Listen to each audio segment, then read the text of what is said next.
Niining panahon nga ang putling ebanghelyo gihagis sa mga hiwi nga pagtulunan. Kinahanglan mo barug ang mga tinunan ni Kristo sa pagpakigbisog sa paglaban sa pagtuo, nga magkausa ug alang sa tanang panahong gihatag sa Dios ngadto sa iyang katawan. Maoy hinungdan nga namugna kining tulumanon ang putling ebanghelyo. 30 minutos nga pagsabwag sa tinuod nga ebanghelyo. Kauban ni Pastor Jeremias Hangad, ang putling ebanghelyo. Tulumanon nga gihatod kaninyo sa Herald of Grace Radio Ministries Philippines. Ang putling ebanghelyo. Ang putling ebanghelyo.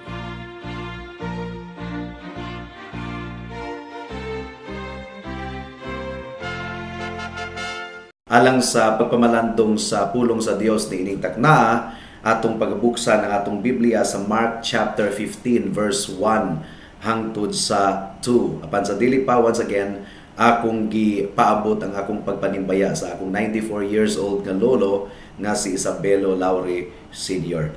Mark chapter 15 verses 1 and 2 ang giingon dinhi, nianang sayo sa buntag ang kadagkuan sa mga pari nakigsabot sa mga punuan sa mga Hudiyo ug sa mga magtutudlo sa balaod ug sa tanang sakop sa labawng hukmanan. Gigapos nila si Jesus, gidala ug gitugyan ngadto kang Pilato. Nangutana si Pilato kaniya, ikaw ba ang hari sa mga Hudiyo? Si Jesus mitubag, giingon mo. May the Lord bless the proclamation of His word at this moment. Now, atong padayunon ang pagpamalandong mahitungod sa paghiring sa kaso sa atong Ginoong Hesukristo. Kung nakahinumdom kamo mga kaigsuunan, si Jesus mi agi og duha ka trial. Ang unang matang sa trial mao katong gitawag og ecclesiastical trial atubangan sa mga relihiyoso nga mga pangulo sa mga Hudiyo. Ang ikaduhang matang sa trial mao ang civil trial atubangan sa autoridad sa Romano nga imperyo. And matag-usa nga trial mga kaigsuunan adunay tulo ka ang-ang ug ang tulo ka ang-ang sa ecclesiastical trial sumala sa atong nakatunan ni adtong unang simana mao ang preliminary hearing atubangan ni Anas, John chapter 18 verse 12 to 14. Ang giingon dinhi, unya gidakop si Jesus og gigapos sa mga Romanhong sundalo ug sa ilang kapitan ug sa mga gwardyang Hudiyo. Gidala nila si Jesus una ngadto kang Anas, ang ugangan nga lalaki ni Caifas. Si Caifas mao ang pangulong pari ni adtong tuiga. Si Caifas mao ang nagtambag sa mga Hudiyo nga mas maayo nga usara ka tawo ang mamatay alang sa tanang tawo. Ug ang ikaduhang ang-ang sa ecclesiastical trial mao kadtong atubangan ni Caifas ug sa Sanhedrin. Now ang Sanhedrin mao kadto ang Korte Suprema sa mga Hudiyo. Sumala sa verse 53, ang Sanhedrin adunay 71 ka miyembro ug aron sila makurom kinahanglan ang 23 ka Sanhedrin members ang present. Ug ang ikatulo nga ang sa ecclesiastical trial atubangan gihapon sa Sanhedrin mga kaigsuunan pero nahitabo kini sa kaadlawon or sayo sa kabuntagon. Mark chapter 15 verse 1, nianang sayo sa buntag ang kadagkuan sa mga pari nakigsabot sa mga punuan sa mga Hudiyo ug sa mga magtutudlo sa balaod ug sa tanang sakop sa labawng hukmanan. Karon ang tulo ka ang sa civil nga trial mga kaigsuunan, una katong trial atubangan ni Pilato. Nagsugod kini sa Marcos kapitulo 15 bersikulo 1. Ang ikaduha nga trial mao katong atubangan ni Herodes, sumala sa Lucas 23 bersikulo 4 hangtod sa 10. Ang giingon sa verse 7 particularly, ug sa pagkasayod niya nga si Jesus gikan diay sa dapit nga gimanduan ni Herodes, gipadala niya si Jesus ngadto kang Herodes nga didto sa Jerusalem ni adtong panahuna. And then ang ikatulong ang sa trial nga civil ni Jesus, gibalik na usab siya ngadto kang Pilato. Luke chapter 23 verse 11. Unya gibugal-bugalan siya og gibiay-biay ni Herodes ug sa iyang mga sundalo, gisuluban siya nilag harianong bisti ug gipadala balik kang Pilato.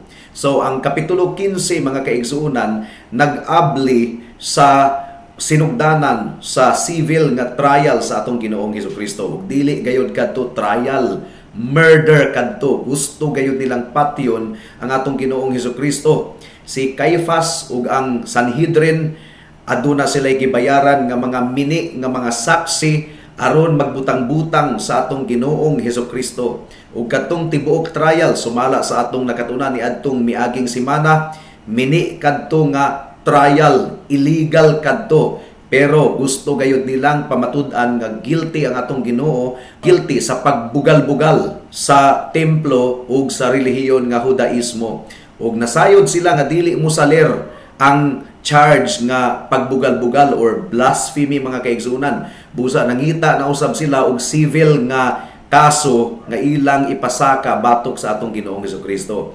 Ang giingon sa Lucas 23 versikulo 1 hangtod sa 2. Ang tanan mitindog ug gidala nila si Jesus sa atubangan ni Pilato ug didto gisumbong nila siya. Miingon sila, hisakpan namo kining tawhana nga nagpasalaag sa atong mga tawo ug nag-awhag kanila sa dili pagbayad og buhis ngadto sa emperador ug miangkon nga siya mao ang Mesiyas nga usa ka hari. Karon si Pilato mga kaigsuonan wala man kini kaluoy nga gobernador ug dili usab siya higala sa mga Hudiyo, pero ang iyang posisyon with the Roman authorities dili usab solido. Nahadlok kini siya nga dunay mo report kaniya nga nagkagubot ug nagkaguliyang na ang Jerusalem. Mao nga maampingon gayud kaayo siya sa paghandle sa kaso sa atong Ginoong Hesukristo. Now usa sa mga gipasangil batok sa atong Ginoong Hesukristo mao nga gideklarar kuno ni Hesukristo ang iyang kaugalingon ingon nga hari. Seryoso kadto nga kaso mga kaigsunan. Busa nangutana si Pilato kang Jesus, ikaw ba ang hari sa mga Hudiyo? Ang tubag sa atong Ginoong Hesukristo consistent sa iyang demeanor or attitude sa kinatibuk-an nga trial. Mubo ra and straight to the point mga kaigsuunan. O gisigurado gayod sa atong Ginoong Hesukristo nga ang iyang pagdepensa sa iyang kaugalingon, careful gayod kaayo ang mga pulong nga nagtudlo kanato og daghang kamatuoran. Giunsa pagtubag ni Jesus? Sumala sa imong giingon. So in essence, miingon si Kristo nga tinuod ka na, sumala sa imong giingon. Now, sa basahon ni Juan mga kaigsuunan, detalyado ang tubag sa atong Ginoong Hesukristo sumala sa nahasulat sa John chapter 18 verse 33 to 37. Giingnan ni Jesus si Pilato nga tinuod gayod nga hari siya, pero ang iyang gingharian dili makita sa mga mata sa mga tawo niining kalibutana. Busa niining taknaa atong examinon or atong tun-an ang pagkahari sa atong Ginoong Hesukristo. Adunay tulo ka gingharian nga gilarawan sa Biblia mga kaigsuonan. Ang unang matang sa gingharian mao kining mga gingharian niining kalibutana. Temporaryo nga mga gingharian, mga pangulo sa mga kanasuran. Ang ikaduhang gingharian nga gihisgutan sa Biblia mao kining gingharian ni Satanas. Gitawag usab kini gingharian sa kangitngit. Ug ang ikatulong gingharian nga gilarawan sa Biblia mao kining gingharian sa atong Ginoong Hesukristo.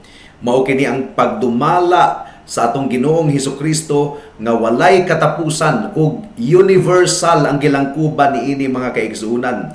Mas labaw ang gingharian sa atong Ginoong Hesukristo, gawas niining kalibutana, dili kalibutanon, apan nakigtagbo sa mga katawhan niining kalibutana.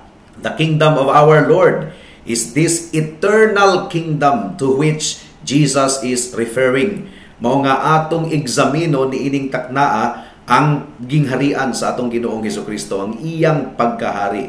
Ug adunay tulo ka bahin ang atong pagpamalandong. Una, eternal and universal. But pasabot, walay katapusan og universal. Ikaduha, mediatorial or tigpataliwala. Ikatulo, spiritual. Spiritual kini, dili kini makita sa mga mata sa mga tawo, apan madawat nato kini pinaagi sa pagtuo. Mudangat na kita sa unang punto. The kingdom of Jesus Christ is eternal and universal. eternal, walay katapusan ug universal, naglangkob sa tibuok universo. Now, ang gingharian sa atong Ginoong Hesukristo, iya gayud kini isip sakop sa balaang Trinidad. We only have one God, but that one God exists in three distinct persons: the Father, the Son, and the Holy Spirit. Ug si Hesukristo mao ang Dios nga anak. Si Kristo Dios, mga kaigsuunan. Ug ang pagdumala ni Kristo ug ang iyang paghari universal and absolute. Isip magbubuhat, kay klaro kayo sa Biblia nga si Kristo mao ang gabuhat sa tanang mga butang. Siya ang tag-iya sa tanang mga butang. Ang tanang mga katawhan gipanag-iya sa atong Ginoong Hesukristo. Ang tanang mga butang niining kalibutana gipanag-iya sa atong Dios. Ang tanang ania kanato gihulman ra kana nato kung buot natong hunahunaon. Gumikan kay dili kini permanente nga atong magunitan. Inigpanaw nato, mga kaigsuunan, kinahanglan nato kining biyaan ug ipasa sa uban. Hinulman ra nato kining tanan. Now, si Hesukristo mao ang nagdumala sa tanang mga butang. Daniel kapitulo 4 bersikulo 35 ang gingon dinhi, ang tanang nagpuyo sa yuta daw walay bili alang kaniya. Ug gibuhat niya ang iyang kabubuton ngadto sa iyang mga binuhat nga atua sa langit ug sa mga nagpuyo sa kalibutan. Walay makapugong kaniya sa buot niyang buhaton, umay makapangutana kaniya sa iyang gibuhat. Now, binuang gayud kaayo kung muingon kita nga adunay magbubuhat pero wala siya nagdumala sa iyang gibuhat, pwede di ay na. Ang atong Ginoo mao ang magbubuhat ug siya ang gadumala sa tanang mga butang. Pwede di ay nga mibuhat siya og mga butang unya walay tumong. Adunay tumong nganong gibuhat ka sa Ginoo higala, nganong gibuhat ko ug nganong gibuhat kining tanan. Pwede di ay na nga ang manggialamon kaayo nga Dios mubuhat og mga butang nga walay tumong, dili ka na mahimo. Ug pwede di ay na nga ang balaan nga Dios nga magbubuhat, mubuhat siya og mga butang nga mutugot lang siya nga magpakasala. Mao gani nga hukman gayon sa Ginoo ang tanang mga nagbuhat og dautan, ang tanang nagkinabuhi diha sa kasalanan ug wala naghinulsol, gumikan kay ang atong Dios balaan. Ug ang pagdumala sa Ginoo adunay gahom ug adunay absolute nga awtoridad. Ang kining awtoridad, mga kaigsunan, mao kining katungod sa atong Ginoo nga magdumala. Ang Ginoo adunay katungod nga modumala sa tanan niyang mga binuhat, sumala sa iyang kabubuton. Ug kung dili ikaw magpasakop sa pagdumala sa atong Ginoong Hesukristo, aduna siya'y katungod sa paghukom kanimo higala. Now, ang pagdumala usab sa Ginoo gamhanan, aduna siya'y abilidad nga tumanon ang tanan niyang katuyuan. Ang dominion sa atong Ginoong Hesukristo mao ang iyang awtoridad ug gahom, ug aduna gayoy katungod ang Dios nga mugna or mutakda sa mga butang ug iya kining buhaton sumala sa iyang kalipay ug sumala sa iyang kabubuton. Adunay katungod ang Dios nga mubuhat, walay bisag usa ka nato nga mo question sa awtoridad ug gahom sa atong Ginoo. Ug adunay gahom ang Ginoo nga tumano niya ang iyang mga laraw. Dili gayod mapalpak ang atong buhi nga Dios. Dili siya madismaya. According to the Bible, God says, I will do what I will do. Isaiah chapter 46 verse 10 ang giingon dinhi, sa sinugdan pagani nasayran ko na ang katapusan ug nahibaluan ko na ang sangputan bisan kun wala pa mahitabo. Ipahayag ko nga dili gayod mapakyas ang akong plano ug tumanon ko ang tanan kong tuyo. So you see, tumanon gayod sa Ginoo ang tanan niyang tuyo. Adunay gahom si Kristo, adunay awtoridad si Kristo, aduna siya'y katungod nga mopakanaog ug balaod, ug iya kining ipahamtang sa mga katawhan ug sa tanan niyang mga binuhat. All of the universe is governed according to law. Doon natay kitawag og law of nature, law of gravity. Pero ang atong Ginoong Hesukristo, pwede niya kining balion. Dili kita makalakaw ibabaw sa tubig. That's a violation against the law of gravity and law of density and buoyancy, apan ang atong Ginoong Hesukristo milakaw ibabaw sa tubig. Dili kita makamugna og bisag unsang butang kung walay ingredient, pero ang atong Ginoo gipadaghan niya ang tinapay, ang pan ug mga isda, gipadaghan og nakakaon ang daghan kaayong mga tawo. Adunay awtoridad ang atong Dios nga mopakanaog og balaod nga moral ang napulo kasugo mga kaigsuonan, ug nagdemand ang Ginoo og pagsunod sa balaod nga iyang gipakanaog, ug ang Ginoo adunay katungod sa paghukom o pagsilot sa tanan nga musupak niini. Busa gipangutana si Jesus ni Pilato, ikaw ba ang hari sa mga Hudiyo? Ang tubag ni Kristo, sumala sa imong gipamulong, sama sa imong gipamulong. So, by virtue sa pagka-Diyos sa atong Ginoong Hesukristo, si Kristo hari sukad pa sa sinugdanan. Sa eternidad, hari gayud ang atong Ginoong Hesukristo, ug aduna siya pagdumala sa tanan niyang gibuhat sa tibuok universo ug sa tibuok kalibutan.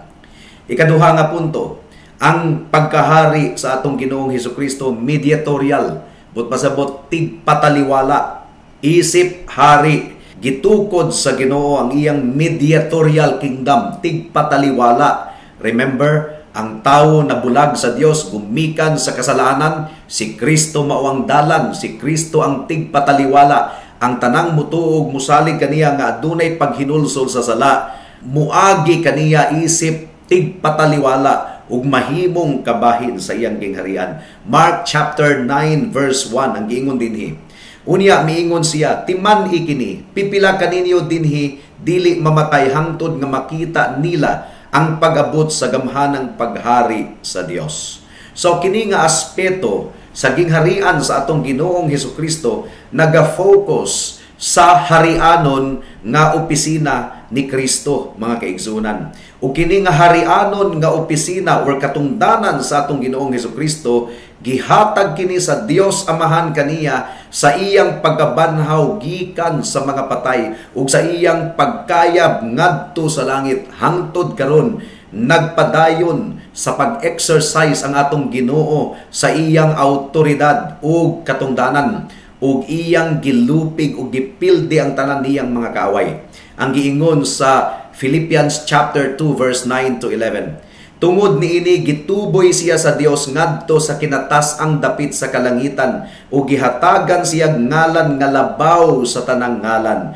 Busa mangluhod ang tanang binuhat nga atua sa langit, sa ibabaw sa yuta ug sa ilalom sa yuta, sa pagpasidungog sa ngalan ni Jesus, ug ang tanan magsangyaw nga si Hesukristo mao ang Ginoo alang sa himaya sa Dios nga Amahan. Buhat kapitulo 2 bersikulo 33 hangtod sa 36 ang giingon dinhi, gituboy siya ngadto sa tuo sa Dios ug gidawat niya ang Espiritu Santo sumala sa gisaad sa iyang Amahan. Ug ang inyo karong nakita ug nadungog mauna ang iyang gasa nga gibukbo niya kanamo. Kay si David mismo wala mo kayab sa langit, apan miingon siya, ang Ginoo miingon sa akong Ginoo, lingkod sa akong tuo hangtod nga himuon ko ang imong mga kaaway nga imong tumbanan. Busa ang tanang mga tao sa Israel kinahanglan nga masayod gayon nga kining maong Jesus nga inyong gilansang sa krus gihimo sa Dios nga Ginoo ug Mesiyas. So, gihatagan si Kristo og dominion ug awtoridad isip tigpataliwala aron matuman ang iyang tumong sa pagtubos sa iyang mga katawhan. Makumpleto ang iyang pagtubos. Mianhi si Kristo niining kalibutana aron tubson ang iyang mga katawhan. Ug isip manunubos si Kristo adunay mediatorial nga katungdanan. He has become the mediator, tigpataliwala sa iyang mga tawo aron dadon sila ngadto sa Dios Amahan. Ug isip tigpataliwala adunay tulo ka opisina ang atong Ginoong Hesukristo. Opisina sa propeta, opisina sa pari, ug opisina sa hari. Isip propeta, mga kaigsuunan, gipaila gayod ni Kristo kung kinsa ang Dios Amahan. Mahibaw-an nato, mailhan nato ang Dios Amahan kung atong sudungon ang atong Ginoong Hesukristo because He is the final revelation of God to man. Isip pari, si Kristo mao ang katumanan sa Old Covenant priesthood. Pinaagi sa dugo nga iyang gipaula didto sa krus sa Kalbaryo, iyang gitagbaw ang hustisya sa atong Dios. Ug si Kristo nagpataliwala, nagampo alang kanato, ug siya naghatag og dalan aron kita makaadto sa Amahan. Now, isip hari si Kristo mao ang nagdumala sa tanang mga butang ug iyang gilabanan ug gipanalipdan ang tanan niyang mga katawhan gikan sa kaaway, gikan kang Satanas. Ug ang gingharian ni Kristo mao'y magdugmok sa uban nga mga gingharian. Tanang mga gingharian ni ining kalibutan na temporaryo lamang, lumalabay. Mura og gamhanan kaayo sila sa atong pagtanaw karon, pero moabot ang panahon nga hagbaon kana sila sa atong Ginoo, ilabi na sa iyang pagbalik. Ang gingharian sa atong Ginoong Hesukristo mo'y mudugmok sa tanan niyang mga kaaway, apil ang gingharian ni Satanas nga mao ang gingharian sa kangitngit. Daniel chapter 2 verse 44 ang giingon dinhi, sa panahon niining mga haria ang Dios magtukod ug usa ka gingharian nga dili gayud malumpag, ug ang iyang gahom dili maagaw sa laing katawhan. Dugmokon niya kining mga ginghariana ug kini maoy ilang katapusan, ug kining maong gingharian bubarog hangtod sa kahangturan. Ikatulong punto, ang gingharian ni Kristo is spiritual. Now, kinahanglang dili kita mailad sa atong nakita or dili kita ma-deceive mga kaigsuonan gumikan kay ang atong nakita dili kana mao ang gingharian sa atong Ginoong Hesukristo. Niadtong nagbarog si Kristo at tubangan ni Pilato, dili hari siya sa pagtanaw ni Pilato. Dili gayud siya hari sa pagtanaw sa mga katawhan kaniya. Murag mas gamhanan pa si Pilato. Ang mga sundalo sa Romano nga imperyo mas gamhanan pa kung tanawon.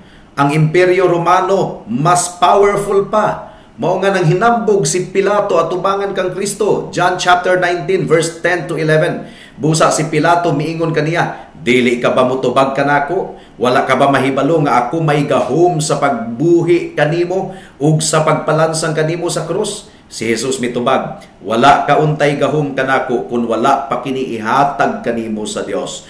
Busa ang tawo nga nagtugyan kanako nganha kanimo, mas sad-an pa kay kanimo. So, sa mga mata mga kaigsuunan, murag si Kristo alaot tan-awo ni adtong tungura. Mura og gabugal-bugal kayon si Pilato sa atong Ginoong Hesukristo. Mark chapter 15 verse 2. Nangutana si Pilato kaniya, ikaw ba ang hari sa mga Hudiyo? Now, sa pagtan-aw nato kang Hesus ni ining taknaa, mura og makaluluoy siya pero dili na. Ayaw pagpadala sa imong nakit-an sa imong mga mata, mga kaigsuunan. Ang giingon ni Jesus kang Pilato, ang iyang gingharian dili susama sa gingharian ni ining kalibutana. John chapter 18 verse 36 to 37. Ang giingon dinhi, si Jesus mitubag, ang akong gingharian dili iya ni ining kalibutana. Kung ang akong gingharian iya pa ni ining kalibutana, ang akong mga sakop makig-away unta aron dili ako itugyan ngadto sa mga Hudiyo. Apan ang akong gingharian dili iya ni ining kalibutana. Tungod ni ini, nangutana si Pilato kaniya, hari ka ba di ay? Now, ang gingharian sa atong Ginoong Hesukristo, anaa na sa ilang taliwala ni adtong taknaa, wa lang gyud sila makabatiag niini. Wala sila makabantay niini, wa sila makasabot niini. Luke chapter 17 verse 20 to 21.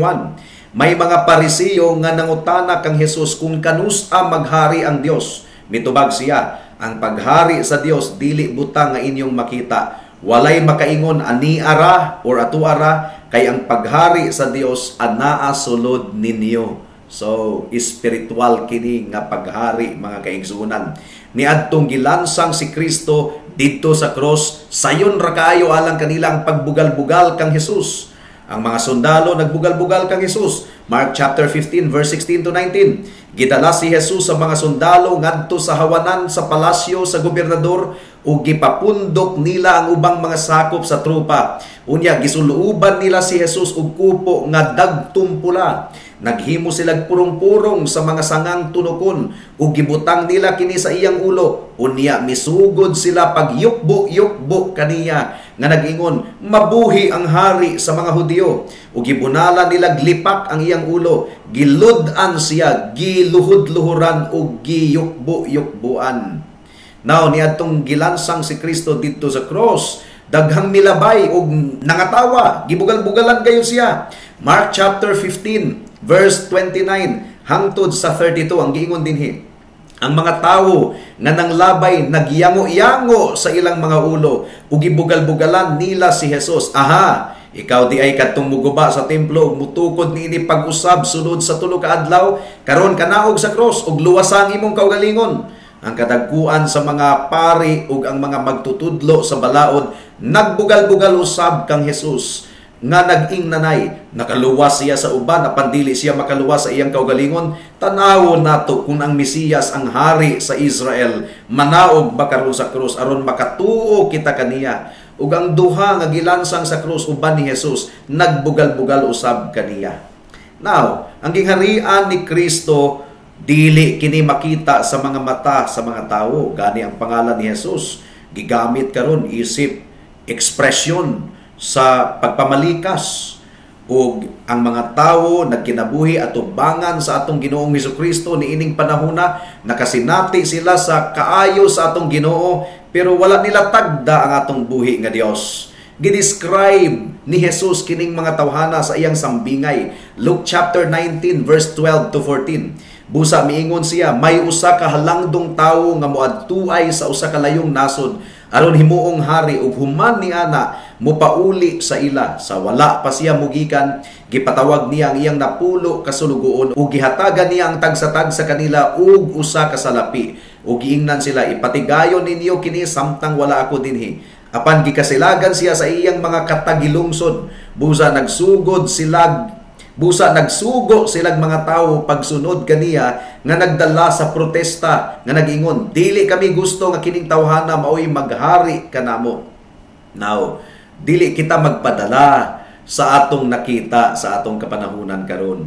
Naghari na gayud si Kristo sa atong kapanahunan karon. Naglingkod na siya sa iyang trono. Ug ang mga tawo sa atong kapanahunan karon nga wala gyud muila ni Kristo ingon nga hari, magmahay gayud sila, magbasol sila sa pagbalik sa atong Ginoong Hesukristo. Mao kini mahitabo kanila. Revelations chapter 6 verse 15 to 17. Ug nanago didto sa mga langob ug sa mga pangpang sa kabukiran ang mga hari sa yuta, ang mga pangulo sa mga kadagkuan sa mga kasundaluhan, ang mga dato ug ang gamhanan ug ang tanang tawo, ulipon ug dili ulipon. Nagpanawag sila sa mga bukid ug sa mga bato, tumpagi ug salipdi kami gikan sa panagway sa naglingkod sa trono ug gikan sa kapungot sa nating karnero, kay miabot na ang dakong adlaw sa ilang kapungot ug kinsay makasagubang niini. Ang hari sa tanang mga hari kinahanglan nga atong mabatunan karon. Kinahanglan nga ato siyang i-treasure mga kaigsuunan. Ang gingharian ni Kristo kinahanglan nga isipon nato nga bililhon ug magpasakop kita sa gingharian sa atong Ginoong Hesukristo sa atong kapanahunan karon, kay basin ug magmahay kita hangtod sa kahangturan. Salmo kapitulo 2 bersikulo 10 hangtod sa 12. Pagmaalamon kamong mga hari ug pagmatngon kamong mga namunuan, alagari ug kahadluki ang Ginoo. Pangurog kamo og yukbuin ninyo siya aron dili siya mapungot kaninyo ug pamatyon kamo kay ang kasuko niya dali rang musilaob. Bulahan ang mudangup kaniya aron iyang panalipdan. Gipangutanan ni Pilato si Jesus, hari ka ba sa mga Hudyo? Sa tinuod lang mga kaigsuonan, hari si Kristo sa tanang katawhan ug sa tanang butang. Gitukod ni Kristo ang iyang gingharian. Kabahin ka na ba sa gingharian ni Kristo? Hari ba siya sa imong kinabuhi higala? Aduna ba'y pamatuod nga sakop ka sa gingharian ni Kristo? Nagkinabuhi ba ikaw nga balaan? Naghinulsol ka ba sa imong sala? Ug misalig ka ba sa iyang dugo ug pagkamatarong alang sa imong kaluwasan?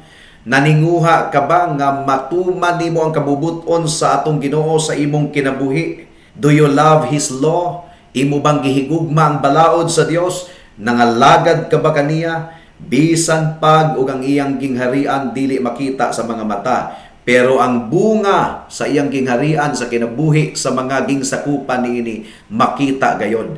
Hinaot nga pamalandungan nimo kini higala. Magampo kita. Salamat o Dios sa mensahe nimo niining taknaa. Among gipangayo ang bunga niini hinaot nga nakahinuklog ang mga katawhan, nahigmata ug tabangi sila nga maghinulsol sa ilang sala ug mudangup kang Kristo, ingon nga hari, ingon nga Dios ug manluluwas. In Jesus name we pray. Amen. Alang sa dugang nga mga pangutana, mahimong mo text kang Pastor Jeremias hangad sa 0935 744 3030.